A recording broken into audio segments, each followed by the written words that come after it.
congratulations to the UP Fighting Maroons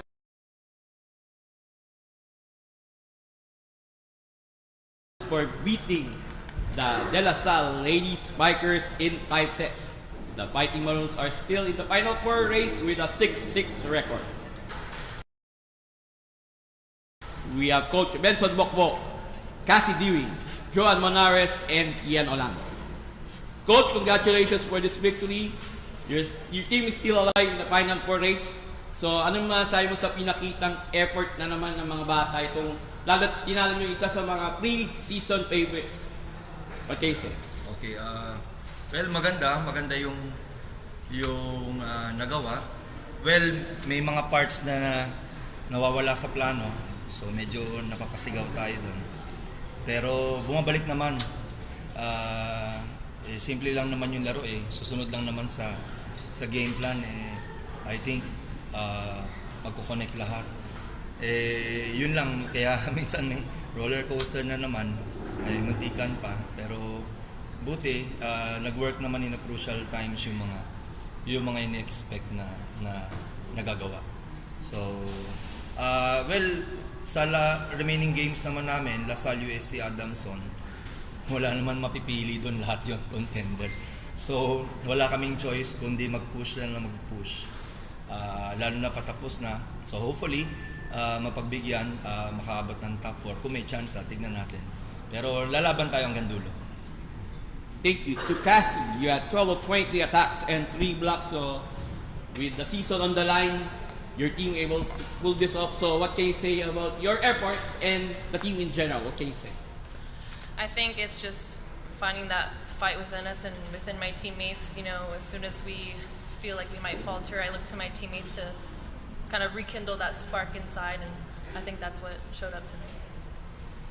Thank you, Cassie. To Kian, you have 10 attacks, 3 service aces, 1 block, 3 digs, and 2 exit receptions. So yun nga, napalaban kayo. Especially, may nag-aabol pa kayo sa Final Four. So anong masasabi mo na, yun nga, nandiyan pa rin kayo para makasingit sa top 4? I think tuloy-tuloy lang po talaga kami sa ginagawa namin. I think we're doing good, pero may mas igaganda pa yung galaw namin, kaya focus lang ulit sa training. Thank you. To Joanne, you have 15 attacks, 1 block, 7 digs, and 5 exit receptions. So yun nga, nakagawa ka ng match winner against NU, at ikaw rin yung match winner din against La Salle. So, your clutch. So, ano masasabi mo na ito, dinala mo yung UP sa panalo? Well, I'm grateful na pinagkakatiwalaan ako ng teammates ko. Malaking bagay yun para sa akin na ibibigay sa akin yung last point. And as much as possible, gawin talaga siyang puntos para sa team. Thank you, Joanne. Okay, the floor is open for questions. Coach, sa'yo personally, gano'n lang kalaking bagay na nakuha niyo yung crucial win against your former team, against Coach Ramirez? Kanina sa dugout sabi ko sa kanila pero may nararamdaman ako. Baka ito na yung araw na makakuha tayo ng panalo. Tinanabaho naman nila, sila naglalaro eh. So sabi ko, magaan yung pakiramdam natin ngayon. Trabaho tayo ng mga ilang days succeeding.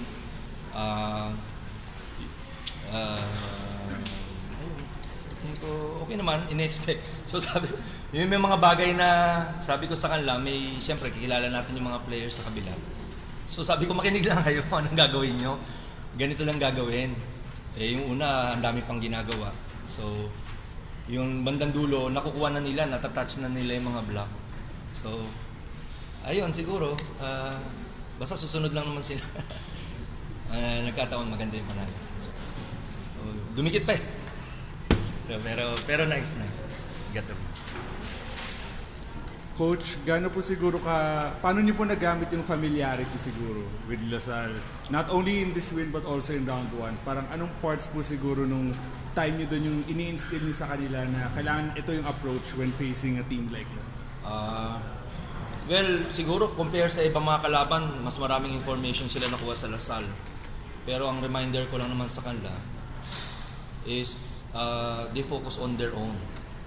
Pag dumating sila dun sa situation na yun, na familiar sila, alam na nilang gagawin nila. Kasi sometimes, pag may instruction na ganun, warm up pa lang, iniisip na nila yung gagawin nila hanggang dulo. Tapos hindi na sila makagalaw, malamang talo tayo 0-3. Di ba? So, buti naman, nakikinig. So, yun lang. For Kian and Joanne, parang siguro nga as a young team, gaano siguro ka overwhelming or special yung opportunity na a few more wins, pwede pa rin kayo makapasok sa Final Four. Parang nakita nyo ba to from the start na kaya nyo magkaroon ng late push to make it to the Final Four? It has been always a dream ng team na makapasok sa Final Four. Sobrang tagal na ng last season na pumasok sa Final Four yung UP. So, yun yung gusto nating abutin na yun. Yun yung goal ng team ngayon for this season. Since day one ko talaga, simulang pagkadating ko po sa UP, palagi ko po nakikita yung ates, yung hard work po nila kasi alam ko na gusto talaga nila mag-Final Four. Kaya pag may opportunity na maglaro ako sa loob, binubuhos ko talaga para sa team po namin and para sa mga taong tumutulong po sa team namin. And for Cassie, this becomes your one and only shot to help UP reach that goal of making it to the Final Four. So I guess, how's the thrill in you, the excitement in you, that desire now at this later point of the season that you might just be a few wins away from doing just that and taking UP back to the Final Four? You know, emotions can, run wild, but for me it's just remaining, calm and steady in the mind and, always taking things one by one. And this team has the potential to get to the goal that we want. And again, I'm so grateful to have come to the Philippines at this time, with these group of girls. So again, just grateful.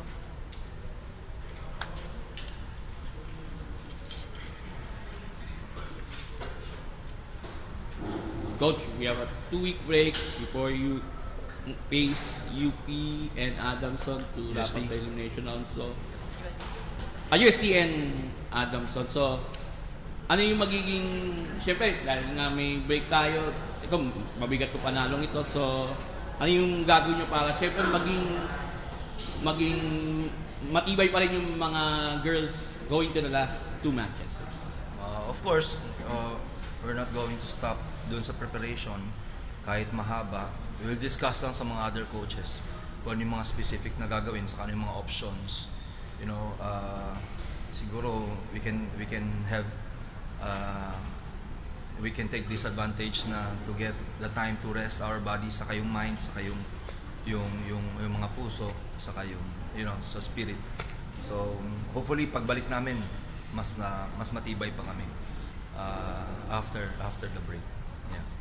And to the players, how gonna use this break, especially you need to rest your bodies and everything. Cassie, what can you say about the break? This coming break? Yeah.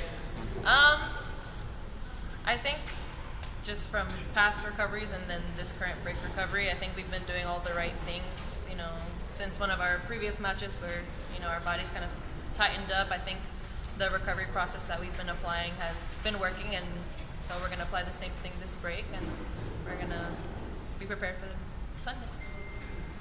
Congratulations, Coach Bok, Kian, Cassie, and Joanne. Have a blessed Lenten season, everyone. Thank you. Yes. Yeah, stretch first.